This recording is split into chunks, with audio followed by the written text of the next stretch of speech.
হে প্রিয়তম, সভ্যতার শ্মশান সজ্জায় সংক্রমিত মহামারী, মানুষের মর্মেও মজ্জায় প্রাণলক্ষ্মী নির্বাসিতা, রক্তপায়ে উদ্ধত সঙ্গিনে সুন্দরের বিদ্ধ করে মৃত্যুবহে পুষ্পকে উড্ডিন বর্বর রাক্ষস হাঁকে আমি শ্রেষ্ঠ, সবচেয়ে বড়।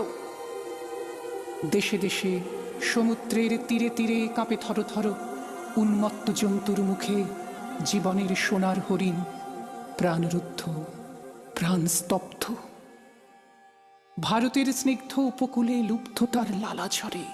এত দুঃখ, এ দুঃসহ ঘৃণা, এ নরক সহিতে কি পারিতাম হে বন্ধু, যদি না লিপ্ত হতো রক্তে মোর, বিদ্ধ হতো গূঢ় মর্ম মূলে তোমার অক্ষয় মন্ত্র।